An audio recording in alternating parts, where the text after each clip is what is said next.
स्वागत है आप सभी का हमारे YouTube चैनल करंट समसामयिकी बाई टीसी सैनी में। आज है 19 मार्च 2022 और 19 मार्च 2022 को करंट अफेयर के जितने भी इंपॉर्टेंट क्वेश्चन हैं वो सभी हम इस वीडियो में देखेंगे। इसलिए आप सभी से रिक्वेस्ट है, जितना हो सके हमारे चैनल को लाइक करें, शेयर करें और सब्सक्राइब करें। इस वीडियो की PDF फाइल भी आप सभी को उपलब्ध करवाई जाएगी। इस वीडियो के डिस्क्रिप्शन बॉक्स से आप PDF लिंक से PDF फाइल डाउनलोड कर सकते हैं। देखते हैं आज के क्वेश्चन। भारतीय सेना के द्वारा किसकी याद में चेयर ऑफ एक्सीलेंस को समर्पित किया गया है? तो हाल ही में भारतीय सेना के द्वारा जनरल बिपिन रावत की याद में चेयर ऑफ एक्सीलेंस को समर्पित किया गया है। उनकी 65वीं जयंती की पूर्व संध्या पर हमारे सबसे पुराने think tank United service institution of India में चेयर ऑफ एक्सीलेंस को समर्पित किया गया है। जनरल बिपिन रावत भारत के पहले CDS थे। अब देखते हैं नेक्स्ट क्वेश्चन। किसे वैज्ञानिक अनुसंधान के लिए 31वें GD बिरला पुरस्कार के लिए नामित किया गया है? तो हाल में वैज्ञानिक अनुसंधान के लिए 31वें GD बिरला पुरस्कार के लिए नारायण प्रधान को नामित किया गया है। नारायण प्रधान को भौतिक विज्ञान के क्षेत्र में उत्कृष्ट कार्य करने के लिए GD बिरला पुरस्कार के लिए नामित किया गया है। इस पुरस्कार की स्थापना 1991 में की गई और इसमें 5 लाख रुपए का पुरस्कार दिया जाता है। इसमें छोटे प्रकाश सामग्री के नए आकार को डिजाइन करने में और मदद करने के लिए क्रिस्टल मॉड्यूलेशन में अपनी विशेषता प्रदान करने के लिए नारायण प्रधान को यह पुरस्कार से नामित किया गया है। जैसा कि आप इमेज में देख पा रही हैं, यह है नारायण प्रधान और इन्हीं को 31वें GD बिरला पुरस्कार के लिए नामित किया गया है। आप देखते हैं वर्तमान में सुर्खियों में रहने वाले और भी पुरस्कार। उपन्यास टॉम्ब ऑफ सैंड को अंतर्राष्ट्रीय बुकर पुरस्कार के लिए नामित किया गया। रामानुजन पुरस्कार 2021 नीना गुप्ता को दिया गया। दादा साहब फाल्के अवार्ड 2022 में बेस्ट मेल का रणवीर सिंह को दिया गया और बेस्ट फीमेल का कृति सेनन को दिया गया। प्रतिष्ठित बौद्ध जवान पदक दीपक दर को दिया गया। 57वां ज्ञानपीठ पुरस्कार 2022 दामोदर मौजो को दिया गया। उर्दू भाषा के लिए साहित्य अकादमी पुरस्कार 2021 चंद्रभान ख्याल जी को दिया गया। मरणोपरांत नारी पुरस्कार डॉक्टर एला लोध को दिया गया। US अंतर्राष्ट्रीय महिला साहस पुरस्कार रिजवाना हसन को दिया गया और Pandit Hariprasad Chaurasia life time achievement award Ustad Amjad Ali Khan को दिया गया। देखते हैं नेक्स्ट क्वेश्चन। भारत बायोटेक ने TB के टीके के लिए किस देश की बायोफार्मास्यूटिकल फर्म बायोफैब्रिक के साथ साझेदारी की है?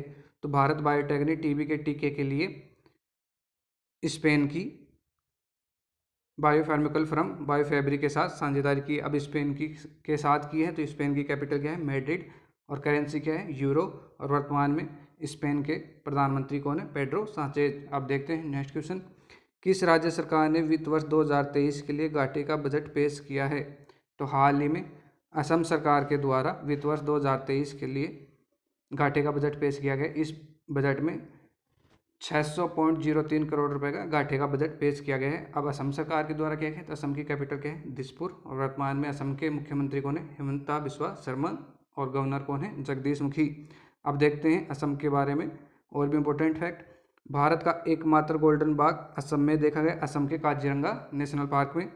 पूरे राज्य को हाल ही में असम सरकार के द्वारा आसियान क्षेत्र घोषित किया गया। और नदियों में night navigation mobile app launch करने वाला देश का पहला राज्य असम बना। असम में पर्यटन संजीवनी योजना शुरू की गई।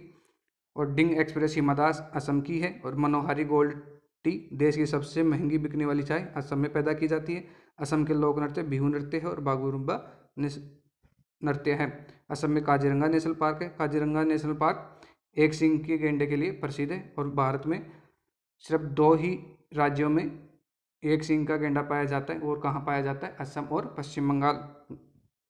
असम में मानस नेशनल पार्क है, नामेरी नेशनल पार्क है, औरंग नेशनल पार्क है, डिब्रू सखोवा नेशनल पार्क है। और हाल ही में असम में नवीनतम नेशनल पार्क बनाया गया है दिहिंग पटकोई। तो यहाँ से एक क्वेश्चन बनता है कि भारत का सबसे नवीनतम नेशनल पार्क कौन सा बना? तो वो है दिहिंग पटकोई। देखते हैं नेक्स्ट क्वेश्चन। किसे मिस वर्ल्ड 2021 का ताज पहनाया गया है? तो हाल ही में मिस वर्ल्ड 2021 का ताज कैरोलिना बिलास्का को पहनाया गया है। जैसा कि आप इमेज में देख पा रहे हैं, यह है मिस वर्ल्ड कैरोलिना बिलास्का और इन्हीं को मिस वर्ल्ड 2021 का ताज पहनाया गया है। और सेकंड रनर श्री सैनी रही हैं जो USA की रहने वाली हैं। अब ये कैरोलिना बिलास्का कहाँ की रहने वाली? ये पोलैंड की रहने वाली। तो पोलैंड की कैपिटल क्या है? वर्साव। और मुद्रा क्या है? पोलिश जलोटी। और पोलैंड के वर्तमान में राष्ट्रपति कौन है? एंड्रेज डूडा। और हाल ही में भारत ने अपने दूतावास को यूक्रेन से अस्थायी रूप से पोलैंड में शिफ्ट किया है। देखते हैं नेक्स्ट क्वेश्चन। मूडीज ने 2022-23 में भारत की विकास दर कितने प्रतिशत रहने का अनुमान लगाया है? तो हाल ही में मूडीज के द्वारा 2022-23 में भारत की विकास दर 9.1% रहने का अनुमान लगाया है। पहले यह 9.5% था, अब जिसको घटाकर 9.1% कर दिया है। अब देखते हैं और भी विकास दर, जीडीपी दर। क्रिसल ने 2022-23 के लिए 7.8% किया। हमारे आर्थिक सर्वेक्षण में 8.5% बताया गया।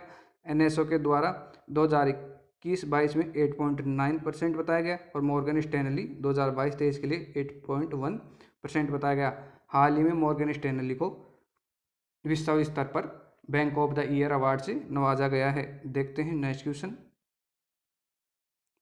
अंतर्राष्ट्रीय महिला क्रिकेट में 250 विकेट लेने वाली विश्व की पहली महिला खिलाड़ी कौन बनी है? तो हाल ही में अंतर्राष्ट्रीय महिला क्रिकेट में 250 विकेट लेने वाली विश्व की पहली महिला खिलाड़ी झूलन गोस्वामी बनी है। जैसा कि आप इमेज में देख पा रहे हैं, यह है झूलन गोस्वामी और ये एक भारतीय क्रिकेटर हैं और इन्हीं ने विश्व रिकॉर्ड बनाया है 250 विकेट लेने का। और हाल ही में इन्होंने महिला वनडे विश्व कप में भी सर्वाधिक विकेट लेने का विश्व रिकॉर्ड बनाया है। और झूलन गोस्वामी को 2007 में क्रिकेटर ऑफ द ईयर चुना गया है। यह इसलिए स्पेशल है क्योंकि जब तक किसी भी भारतीय पुरुष क्रिकेट टीम में किसी को भी इस अवार्ड से नहीं नवाजा गया था। अब देखते हैं नेक्स्ट क्वेश्चन। किस देश में महात्मा गांधी ग्रीन ट्रायंगल का अनावरण किया गया है? तो हाल ही में महात्मा गांधी ग्रीन ट्रायंगल का अनावरण मेडागास्कर में किया गया है। मेडागास्कर में भारत के राजदूत अभय कुमार ने एंटोनगोरियो की मेयर नैना एंड्रिएटोहेना के साथ इसका उद्घाटन किया और आज़ादी के अमृत महोत्सव को चिन्हित करने के लिए इसका अनावरण किया गया है। अब मेडागास्कर में किया गया है, तो मेडागास्कर की कैपिटल क्या है? एंटानानारियो। और मुद्रा क्या है? मालागासी एरिरी। और राष्ट्रपति कौन है मेडागास्कर के वर्तमान में? एंड्री रोजेलिना। देखते हैं नेक्स्ट क्वेश्चन। सूचीबद्ध कंपनियों के बोर्ड में महिलाओं के मामले में दक्षिण एशिया में कौन सा देश शीर्ष पर रहा है? तो सूचीबद्ध कंपनियों के बोर्ड में महिलाओं के मामले में दक्षिण एशिया में बांग्लादेश शीर्ष पर रहा है। इंटरनेशनल फाइनेंस कॉरपोरेशन और ढाका स्टॉक एक्सचेंज का यह एक अध्ययन है और इसी में महिलाओं के मामले में बांग्लादेश शीर्ष पर रहा है। इसमें कंपनियों में स्वतंत्र निदेशक होने वाली महिलाओं में 2020 में 5% से 6% की वृद्धि हुई है और इसमें बांग्लादेश शीर्ष पे रहा है। अब बांग्लादेश शीर्ष पे रहा है तो बांग्लादेश की कैपिटल क्या है? ढाका। और वर्तमान बांग्लादेश के पीएम कौन है? शेख हसीना। और राष्ट्रपति कौन है? अब्दुल्ला हामिद। और बांग्लादेश की करेंसी क्या है? बांग्लादेशी टका। अब देखते हैं बांग्लादेश के बारे में और भी इंपॉर्टेंट फैक्ट। यूएस और बांग्लादेश द्वारा संयुक्त हवाई अभ्यास कोप साउथ 22 आयोजित किया गया। यूएस कोविड वैक्सीन का सबसे बड़ा प्राप्तकर्ता देश बांग्लादेश बना। मुफ्त इंटरनेट सेवाओं पर प्रतिबंध बांग्लादेश ने लगाया। भारत और बांग्लादेश के बीच मैत्री सेतु का उद्घाटन हुआ। भारत और बांग्लादेश मैत्री दिवस हर साल 6 दिसंबर को मनाया जाएगा। जोंगजोंग नामक खुद का सोशल मीडिया प्लेटफॉर्म बनाने की घोषणा बांग्लादेश ने की। देखते हैं नेक्स्ट क्वेश्चन।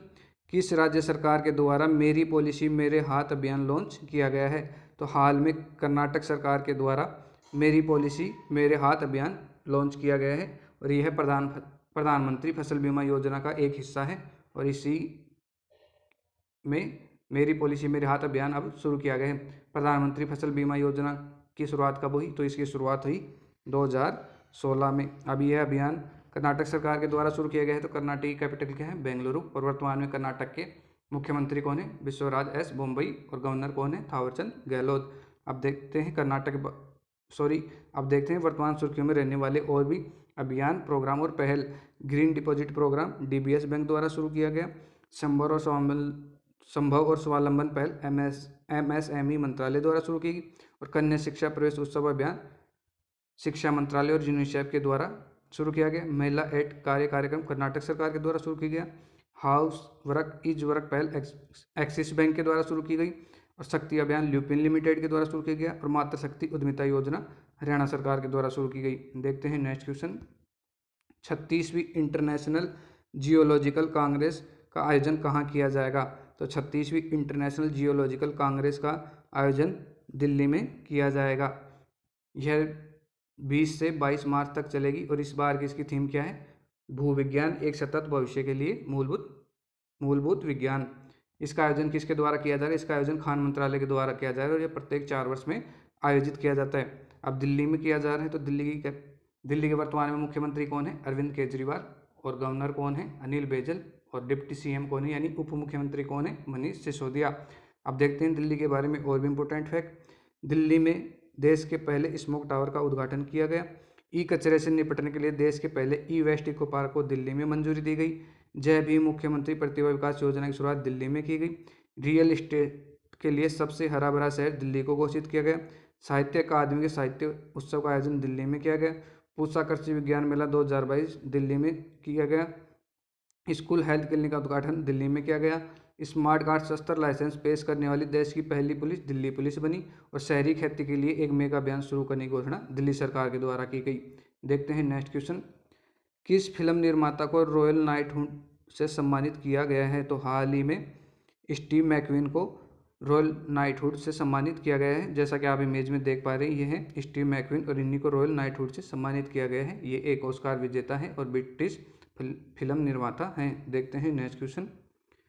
किस संघ यानी ग्रुप के देशों द्वारा प्रदूषणकारी वस्तुओं की आयात पर विश्व का पहला कार्बन डाइऑक्साइड